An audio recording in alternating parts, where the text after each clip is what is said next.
2018 assembly ఎన్నికల్లో ధర్మపురిలో ఈవీఎంలు మార్చి BRS గెలిచిందని Congress అభ్యర్థి అడ్లూరి లక్ష్మణ్ను ఓడించేందుకు సీఎం కేసీఆర్ కుట్ర చేశారని టీపీసీసీ చీఫ్ రేవంత్ రెడ్డి ఆరోపించారు. ధర్మపురిలో కాంగ్రెస్ ప్రచార సభలో రేవంత్ రెడ్డి మాట్లాడారు. ధర్మపురిలో గెలిచిన కుప్పల ఈశ్వర్ మీ ప్రాంతానికి ఏమైనా చేశాడని ప్రశ్నించారు.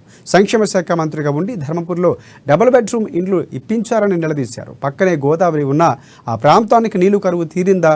మంత్రిగా ఉండి అసలు కుప్పల ఈశ్వర్ ధర్మపురికి ఏం చేశారని ప్రశ్నల వర్షం కురిపించారు రేవంత్ రెడ్డి. కాంగ్రెస్ పార్టీ హయాంలోనే ధర్మపురి అభివృద్ధి జరిగిందని చెప్పారు. 1,00,00,000 కోట్ల రూపాయలతో బీఆర్ఎస్ ప్రభుత్వం నిర్మించిన కాళేశ్వరం ప్రాజెక్టు ఏమైందని అన్నారు. అది కాంగ్రెస్ పార్టీ అధికారంలోకి రాగానే కేసీఆర్ అవినీతి అంతా కక్కిస్తామని హెచ్చరించారు. మింగిన 1,00,000 కోట్లను వంగబెట్టి గుద్ది కక్కించే బాధ్యత చంద్రశేఖరరావు కుటుంబం పాల్పడ్డ దోపిడీని కక్కించే బాధ్యత కాంగ్రెస్ పార్టీ తీసుకుంటుంది. ఆయన మాట్లాడుతున్నాడు, మొన్న మేడిగడ్డ కుంగినప్పుడు ఏం కాలేదయా, బ్యారేజ్ కింద కొంచెం అంత ఇసుక కదిలింది, అది కుంగిందని. అసలు సిగ్గున్న మాటలేనా?